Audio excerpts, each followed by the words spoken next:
Hey, greetings, everyone. Lieutenant Colonel Alan West here, the Executive Director of the American Constitutional Rights Union and also the ACRU Action Fund, as well as the Executive Director of America's Constitutional Conservative Veterans Organization, the Committee to Support and Defend.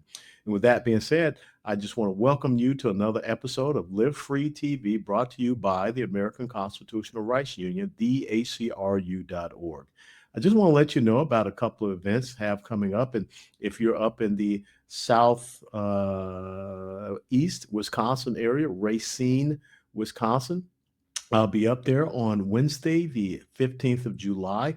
I'll be visiting the Peterson Veteran Village and also speaking to the Republican women of Southeast Wisconsin at the Meadowbrook Country Club that evening of the 15th of July. Doors will open at 6 p.m. And also just want to remind you of Saturday, the 25th of July. We will be doing a motorcycle ride in support of the Golden Isles Veterans Village in Brunswick, Georgia. Yep, I'll be getting on the Indian motorcycle, Challenger Dark Horse, and heading down to Southeast Georgia, Brunswick, Georgia, to support the Golden Isles Veterans Village. So you can go to the CSD website, which is supportanddefend.org, or you can go to the Golden Isles Veterans Village website, goldenislesveteransvillage.org, and join us on that ride Saturday, the 25th of July. So thank you again for being here with us, and happy Independence Day, America. We're coming up on 250 years. But one of the things I want you to think about is, where were we in 1976?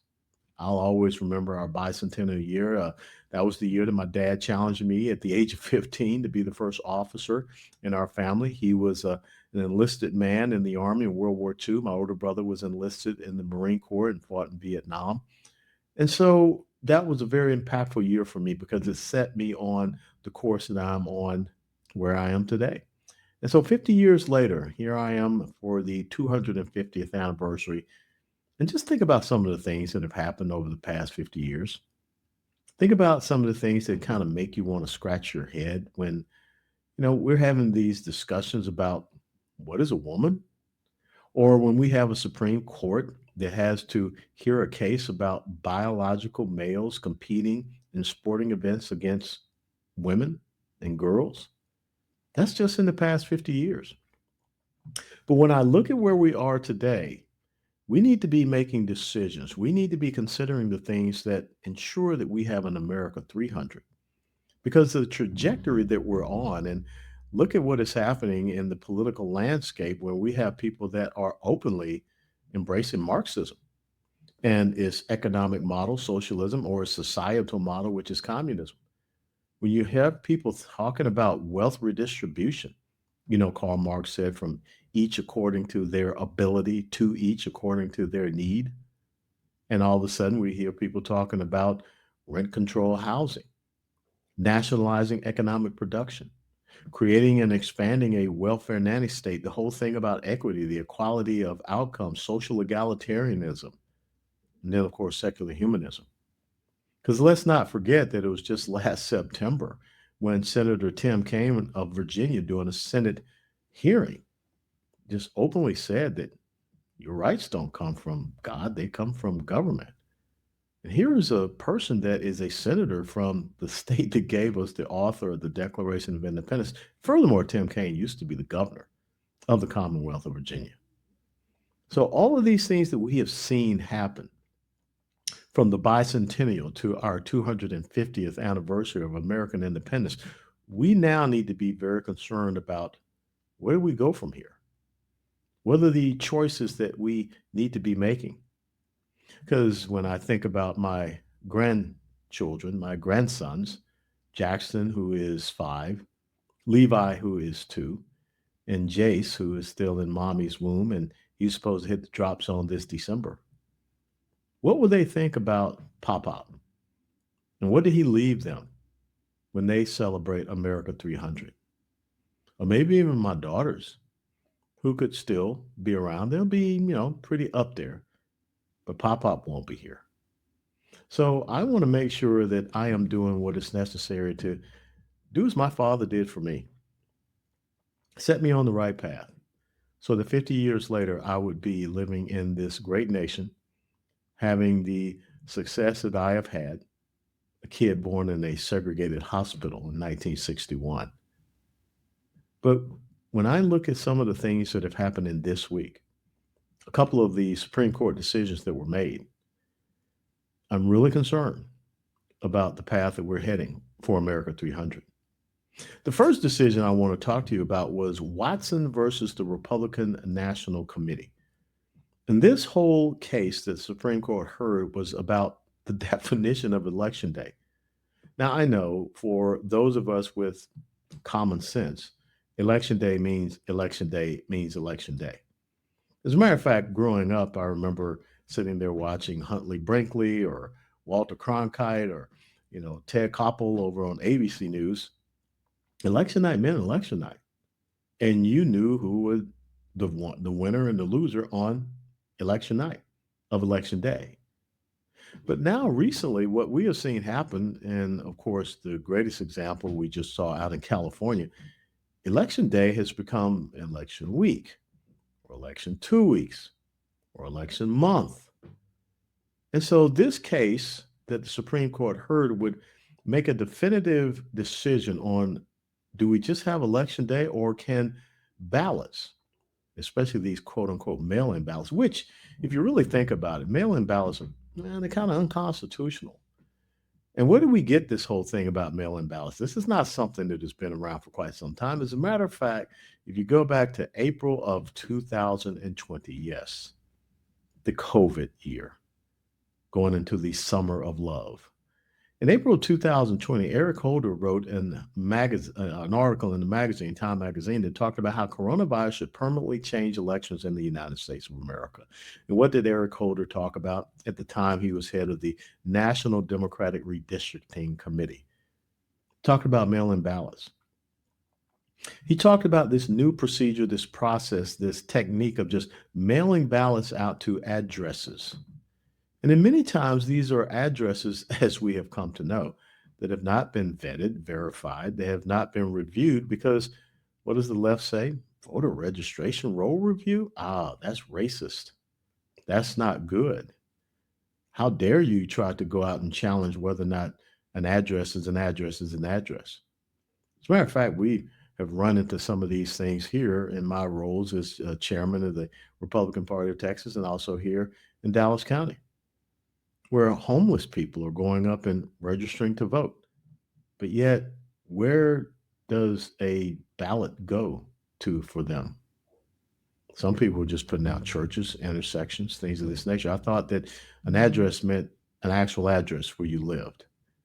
And even going back to the 2020 election, Chris Hollins, who at the time was the supervisor of elections down in Harris County, which is the largest county here in the state of Texas, one of the largest counties in the United States of America, and encompasses Houston, Texas. Well, there were just a bunch of ballots in a warehouse that they were planning to mail out. We got the word out about that. And imagine if, I don't know, 500,000, however many ballots that went out, especially during a time period where we were very concerned about illegal immigration. So when I think about this Watson versus the Republican National Committee case, where the Supreme Court ruled that, well, there's no such thing as election day. As long as a quote unquote ballot is postmarked before or even on election day, it can be counted after election day. What could possibly go wrong with that? Well, I think about the quote that's attributed to Joseph Stalin that says it's not the person who casts the ballot that matters the most. It is the person that counts the ballot who matters the most. And when you think about some of these places that have ballot harvesting and things of this nature, what's to preclude people from going out there and postmarking ballots exactly on that election day to get the results that they want, which is what we continue to see happening in California and some other blue states? So, what the Supreme Court has basically said is that a lot of these nefarious election procedures and practices that we have been uncovering, they just gave it cover, especially with mail in ballots. To me, it's very simple. You show up at a polling location to vote, being on election day or early voting. And I really do believe that early voting should be constrained down to, I don't know, 10 days before election day. If you can't figure out in that time period, well, you request for an absentee ballot. An absentee ballot which has your signature on it, and there is verification of that signature. But when we start to have early voting 2 months ahead of an election, some states I think it's even worse than that.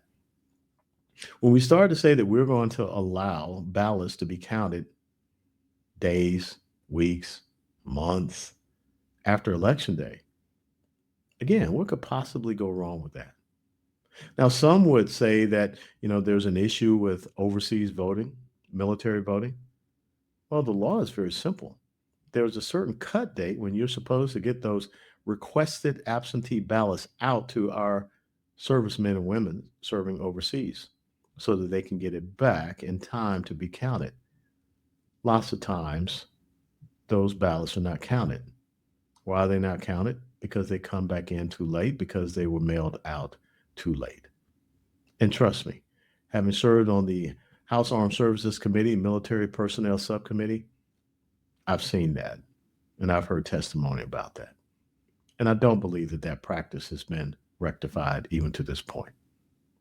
But if we're to have America 300, then we're going to have to do something about this practice of ballot harvesting, counting votes, ballots after election day, because we're going to become a laughing stock. We're going to become a banana republic when it comes to electoral processes and procedures. And if I'm correct, I don't think that there are too many other nations in the world that will say that we're going to continue to count ballots as they come in weeks and months after election day. Election day means election day.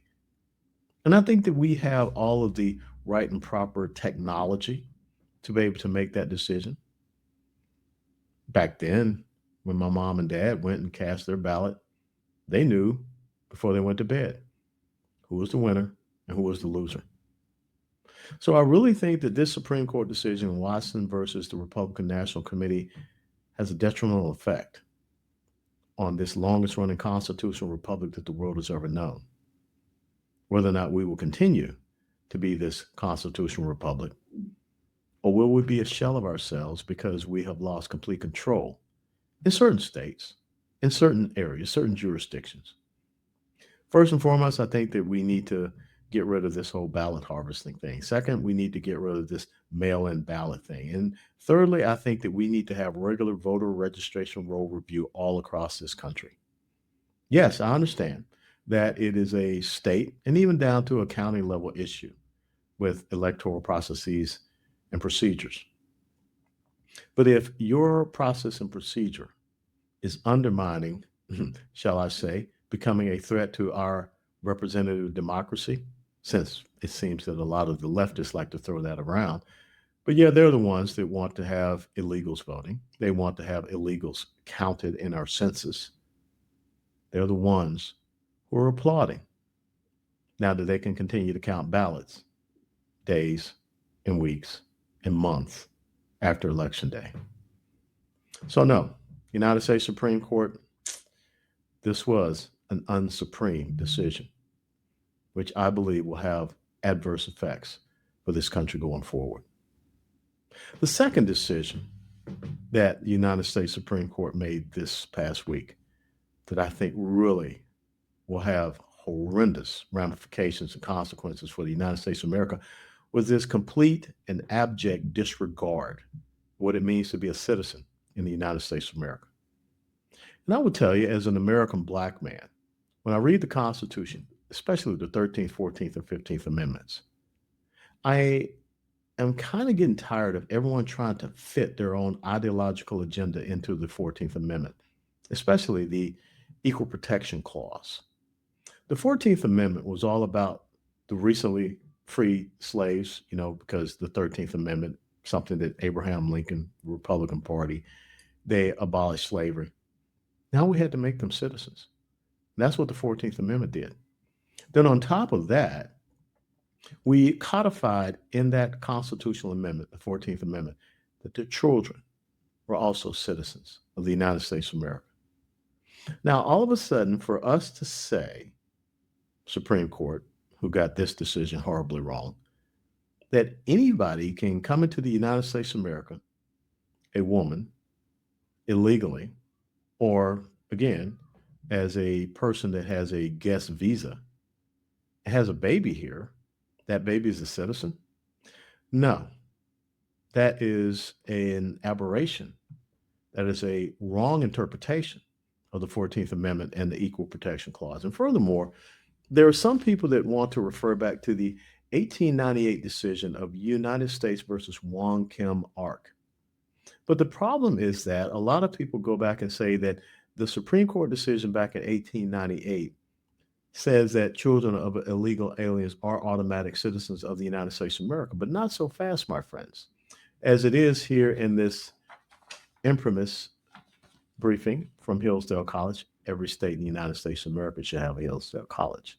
Let me read this from you, and this one was Edward J. Erler, Professor Emeritus of Political Science at California State University, San Bernardino. And he writes, in the 1898 decision, U.S. versus Wong Kim Ark, the court did hold by a vote of 6-2 that a child of legal resident aliens is entitled to birthright citizenship. Even then, the Wong Kim Ark decision was based on the mistaken premise that the 14th Amendment adopted the British common law system of birthright subjectship. The majority opinion did not explain how subjects were miraculously transformed into citizens within the supposed adopted common law. So here, people were going out and quoting this United States versus Wong Kim Ark Supreme Court decision of 1898, but the parents of Wong Kim Ark were legal residents. They weren't here illegally. Just the same as the 14th Amendment. Those recently freed slaves were citizens, and their children now were citizens. What we have done here with this Supreme Court decision on President Trump's executive order ending birthright citizenship is saying that anybody can come here and be a citizen of the United States of America, to include those that are children of people that have broken our laws. Remember, to come into the United States of America illegally is a penalty. Title 18, United States Code 1325. It is a federal offense, first time misdemeanor, subsequent times after that, it is a felony. But it is a federal offense to enter into this country unauthorized. But now we're saying that we're going to reward people, and this is where I'm really confused, because I thought that in a court, they're supposed to adjudicate according to the law, not, I don't know, cultural whims, or not saying that, we've kind of always been doing this, so let's just continue to do it because we don't want to upset the apple cart. No. These two decisions that we saw coming out of the United States Supreme Court did not show courage. It did not show resolve. It did not show a strong, strict interpretation of our United States Constitution and our rule of law. It shows that, once again, we have individuals that don't understand their duty and responsibility. And what I find so ironic and really hypocritical was a 1973 Supreme Court decision that said that someone had a right to terminate the life, dismember a baby in the womb, an American citizen. But yet now here we are, somewhat 53 years later, and the Supreme Court is making a decision that anybody can come here and be a citizen. You know who's cheering this birthright citizenship decision? Yeah, our number one geopolitical foe. Wouldn't it be interesting if art becomes life? And the whole thing about the Manchurian candidate did come true. That someone who was the child of, I don't know, a Chinese citizen who just happened to be here in the United States of America, just right at that time of giving birth. And all of a sudden, that person is declared an American citizen, but yet they went back to China, never brought up here. And then one day they show up and they run to be the president of the United States of America. All because of an unsupreme decision that undermines what it means to be a citizen in the greatest nation that the world has ever known. Being an American citizen is something that we should cherish. It's not something that we should just carelessly give away because we just don't have the conviction to do what is right under the rule of law. So, as we get ready to celebrate America 250, start thinking about what America will be at 300. Because I can tell you, as I look back 50 years ago, I would have thought that some of the things that we have seen happen over the past 50 years would have never happened. The fact that we now have people openly declaring that they're Marxists and communists and socialists, and they're winning elections.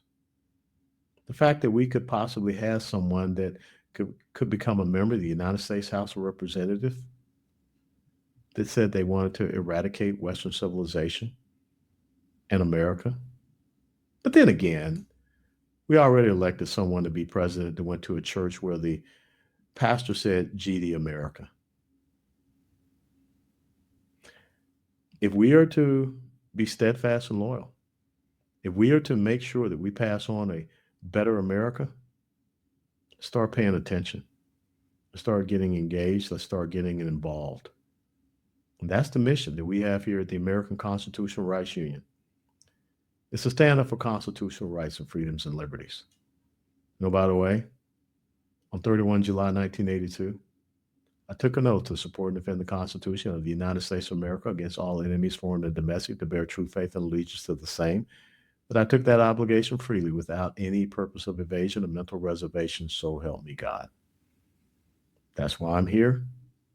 That's why I'm saying these two decisions of the United States Supreme Court were not in concert with who we are as a constitutional republic. Enjoy this 250th celebration of American independence. But first, go out and read the Declaration of Independence and understand what Thomas Jefferson and our founding fathers created for us, because it is under threat. And we must make sure that we all become cement workers and we continue to repair the foundation of our blessed constitutional republic, these United States of America. Until next time, enjoy and thank you for being here for this episode of Live Free TV.